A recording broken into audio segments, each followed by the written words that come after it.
Hi, welcome to Open Hand Farm. I'm Penny, and I am so glad you're here with us today. If you haven't been to our channel before, I want to welcome you. Today, I am presenting some meals that I made from my pantry, almost exclusively. There were a few things that we had to snag from the store, like fresh produce or something like that. But for the most part, I was able to follow along with Three Rivers Pantry Challenge through the months of January and February. I have not posted every week because life is busy, you guys, but I did try to video at least 2 weeks of my February. So I have week 1 already up. Well, this is the last week, and it was a crazy week.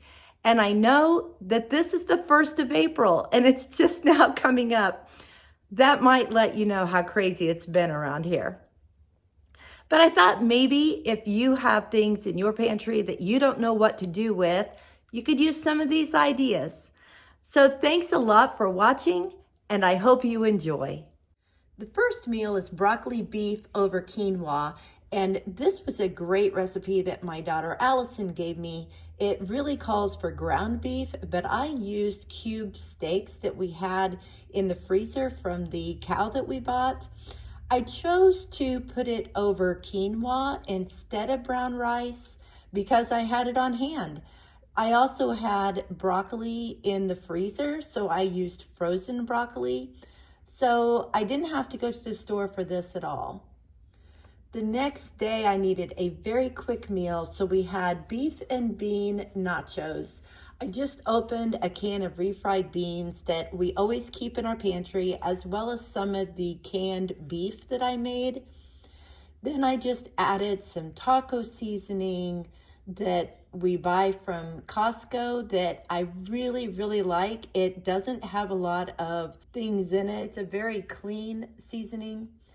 We just took tortilla chips that we always have on hand, some cheese. We love this Tillamook cheese. We keep it on hand, and I just shred it up. Salsa Verde and sour cream, and it was delicious. Next dish was grilled cheese with bacon and tomato. I had some little tomatoes that Mark had gotten at Costco, and again, this Tillamook cheese. I'm slicing it with a Pampered Chef cheese knife, and it does an amazing job of not having the cheese stick to the blade. It's awesome. I went ahead and fried up some bacon that we have in our freezer from the pig that we bought, and decided to make it a little bit different. I usually do ham and cheese and grill it, but today bacon and cheese was the choice of meat. Mark was actually gone, so this was what my mom and I had for lunch, and she wanted lots of tomatoes on hers.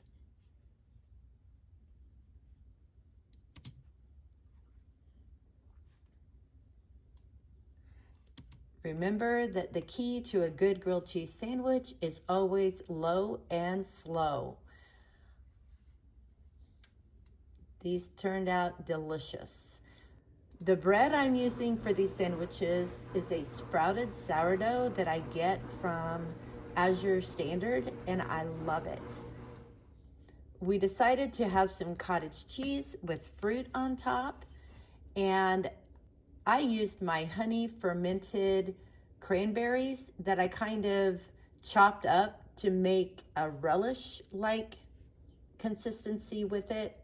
And my mom opted for my canned cinnamon honey apples. The babies were coming this morning, so I made them their favorite banana waffles. You just take bananas, however many you think you're going to need, and you add the same number of eggs. You mash them together, and then you add some flour and just a pinch of baking powder and put them in the waffle iron. Genesee loves them so much that she doesn't ever want syrup on hers, but brother likes a little touch of sweetness. Is it good? Mm-hmm. Good. For lunch that day, after the babies went to bed, I made avocado toast with chopped up tomatoes on it. Again, Mark wasn't home. He's not an avocado and tomato kind of guy. And I went ahead and put a fried egg on top of part of mine. It was delicious. And of course, some more of the cottage cheese with the cranberry relish.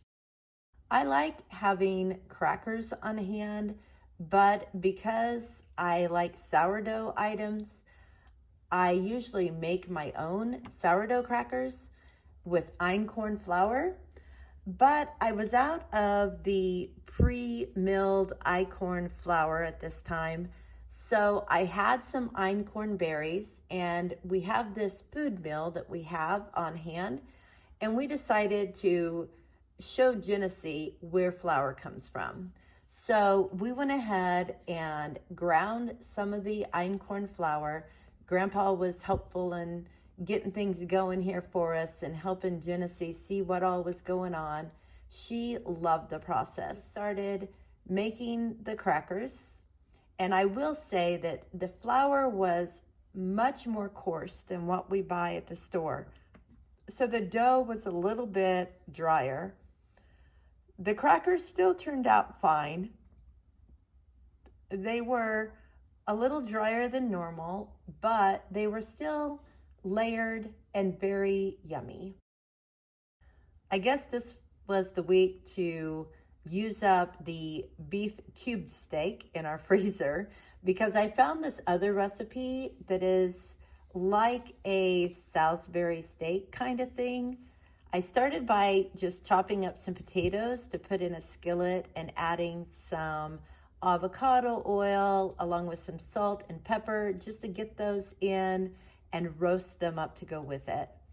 Then I started the recipe for the meat. You take an onion and slice it, and then you just dip the cube steaks in flour and salt, and you brown them in butter. Now this is a game changer. Do not use oil, use butter, because you will be able to taste that in the gravy later, and it's delicious.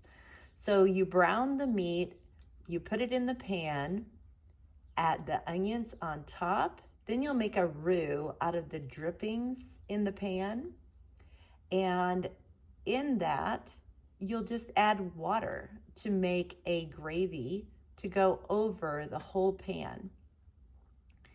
Then you'll want to cover it up and stick it in the oven.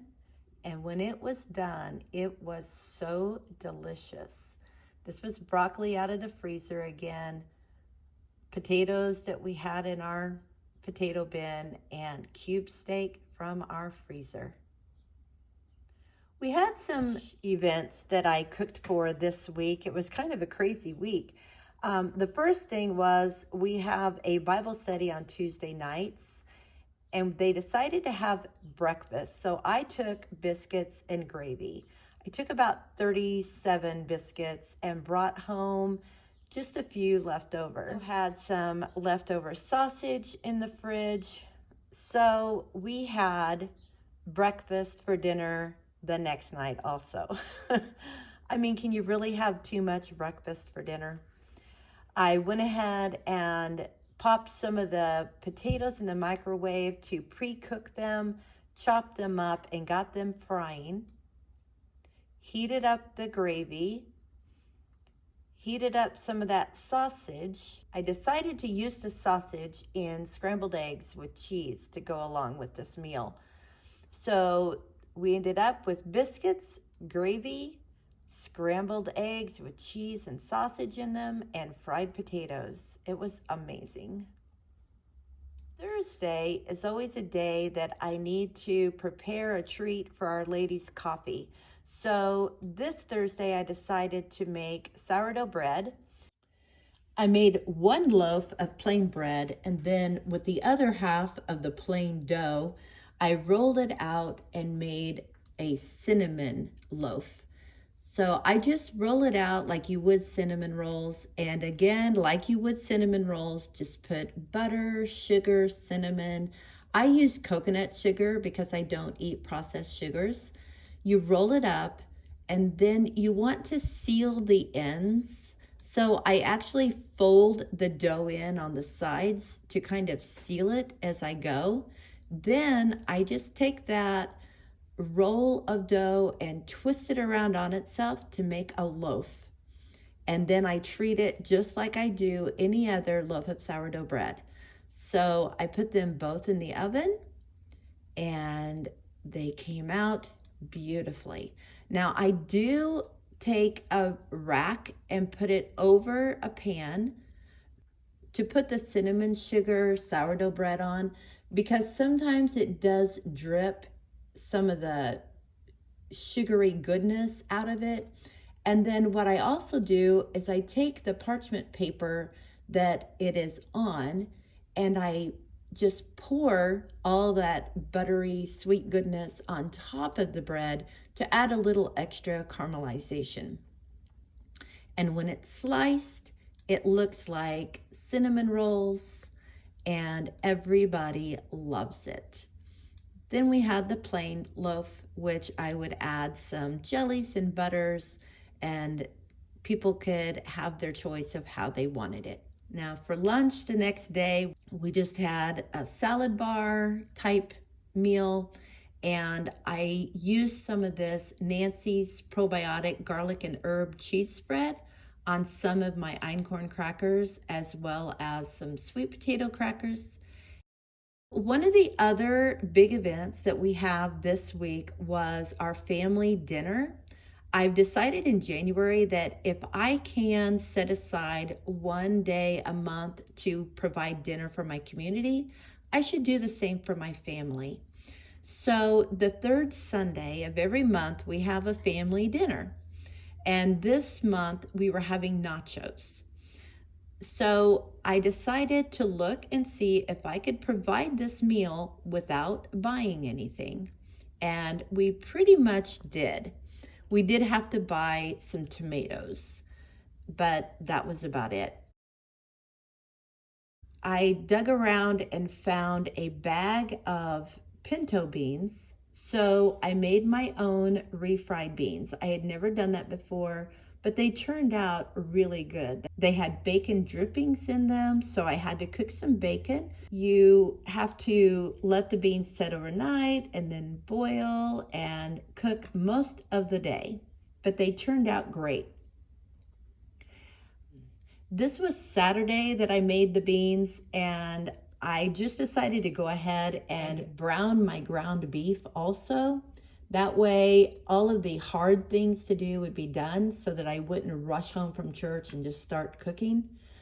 So I did that, just added some of that taco seasoning again that I love, and it was done and ready to go. The other thing that was in my bowl that my ground beef was in was sausage, because this was another big event that we cooked for this week. Our church had a youth weekend and we volunteered to bring breakfast. And I said, just let me know what day you need me to bring it after everybody else signs up.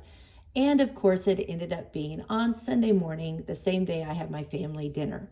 But that's okay.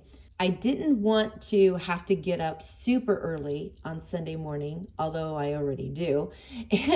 But I decided to go ahead and brown the sausage while I was waiting for the beans to cook, and I already had things going on the stove on Saturday.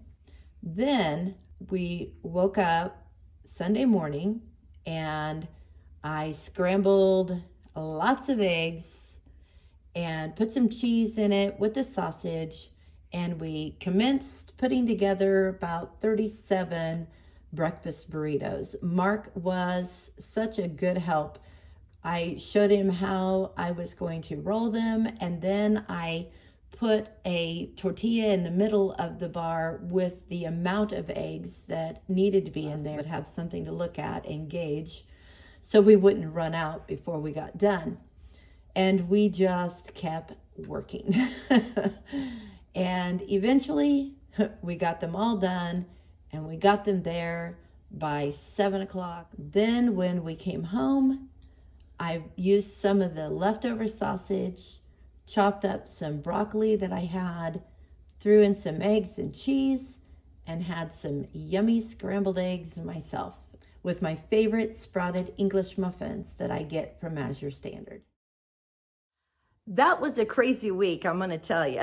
We had a lot of big events going on, but I was so pleased that I could provide even big meals for up to 30 people from my pantry. That was a great thing. I didn't know if I could do it or not. I didn't even think about it. And then I was like, wait a minute, I should be able to do this. And I did.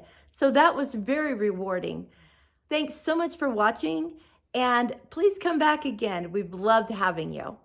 And until next time, blessings on you and yours.